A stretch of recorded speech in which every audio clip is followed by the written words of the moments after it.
नमस्कार दोस्तों, welcome to Aastha astrology. मैं नीतू सिंह। दोस्तों, मुझसे जुड़ने के लिए चैनल के साथ जुड़िए, साथ ही बेल आइकन को प्रेस कीजिए जिससे कि मेरी वीडियो की जानकारी आप सभी लोगों तक पहुंचती रहे। तो आजकल सबके चेहरे पे मुस्कान होगी क्योंकि सबके घर में माता रानी आ रही है, यानी नवरात्रे आ रहे हैं। कब से नवरात्रे शुरू हैं, कब किस टाइम हमें कलश स्थापना करनी है, माता रानी को कैसे प्रसन्न करना है, इन सब बातों पे चर्चा होगी। तो पहले जान लेते हैं कि 17 अक्टूबर से हमारे नवरात्रे हैं, यानी हम सबके घर माता रानी आ रही हैं और कलश स्थापना का टाइम है सुबह 6:23 से लेकर 10:12 तक, यानी काफी लंबा टाइम मिल रहा है जिसमें आप आराम से कलश स्थापना कर सकते हैं। अब आपको चौकी कैसे बैठानी है, जहाँ भी माता रानी की आप चौकी लगाते, पहले तो ईशान कोण लीजिए, यानी उत्तर पूर्व दिशा में ही आपका मंदिर होना चाहिए। वहीं पे माँ की चौकी लगाए जिसमें लाल कपड़ा साफ या नया लाल कपड़ा बिछाएं। माता रानी की अगर आप फोटो घर में रखें तो फोटो रखिए, मूर्ति है तो मूर्ति रखिए। अगर आप बहुत लोग होते हैं कि मिट्टी की माता रानी लेकर आते हैं जो 9 दिन रख के 10वें दिन विसर्जन करते हैं, जैसा भी आपके घर में होता हो, माँ को वहाँ पे स्थापित कीजिए। उसके बाद माँ का श्रृंगार, आप नई चुन्नी माँ को उड़ाइए। अगर आप चौकी पे आप स्वास्तिक बनाइए, ओम बनाइए, खूब अच्छे से माँ का दरबार अच्छे से, जितना अच्छे से आप सजा सकते हैं आप सजाइए। अब आपको कलश स्थापना करनी है। कलश स्थापना कैसे करनी है कि आपको मिट्टी में ही जमीन पे जौ बोनी है। कितने लोग होते हैं, कितने लोगों की शिकायत होती है उनकी जौ उग नहीं पाती। कहते हैं कि अगर जौ जिसकी भी बहुत ज्यादा उगती है, माँ उतनी ही प्रसन्न होती हैं। तो चलिए मैं आपको जौ उगने का भी एक उपाय बताती हूँ। आपको क्या करना है, एक दिन पहले जौ लानी है और उसको पानी में भिगो के रख देना है। यानी अगर 17 से नवरात्रे हैं तो आप 16 तारीख को ही रात में जौ भिगो के रख दें। फिर सुबह जब आप कलश स्थापना कर रहे हैं, अच्छे से जौ को छान लीजिए। आपने कलश स्थापना जहाँ आपने साफ मिट्टी होनी चाहिए, गमले से भी मिट्टी निकाल सकते हैं या कहीं जाकर आप साफ मिट्टी खुद भी ला सकते हैं। जमीन पे मिट्टी लगा के उसमें जो भिगोई जौ थी अच्छे से चारों तरफ आपको उसमें बो देनी है। फिर कलश स्थापना, मिट्टी का कलश रखिए या फिर तांबे का रखना चाहते हैं आपके घर में हो, या फिर पीतल का रख लीजिए, वो आपकी मर्जी है।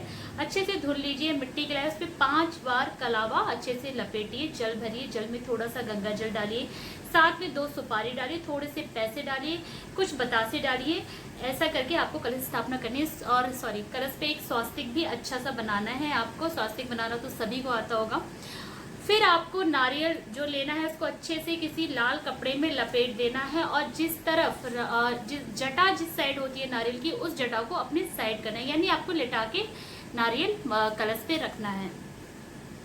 अखंड जोत, बहुत लोग होते हैं अखंड जोत वैसी वाली जलाते हैं जो पीतल के उसमें जलती है, लेकिन क्या होता है कुछ लोग उसको ठीक से नहीं जला पाते। तो मैं आपको एक और आइडिया देती हूँ कि बहुत लोग की शिकायत होती है कि आपने बत्ती खींची और जोत बुझ गई या ठंडी हो गई।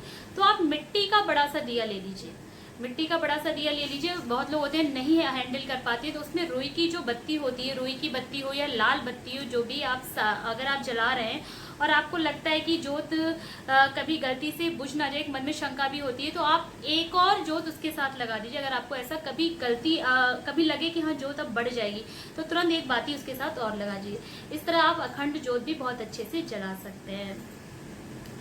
जोत जलाने के बाद अच्छे से माँ की पूजा करिए। फूल, अक्षत, इत्र, श्रृंगार जो जो माँ को चढ़ता है सब चढ़ाइए। उनके चरणों में टीका लगा के अपने माथे, कभी भी एक बात हमेशा ध्यान रखें, कभी भी उनके माथे से टीका लेके कभी सर पे नहीं लगाना चाहिए। जब भी आप टीका लगाएं माँ के चरणों से ही लेके लगाएं।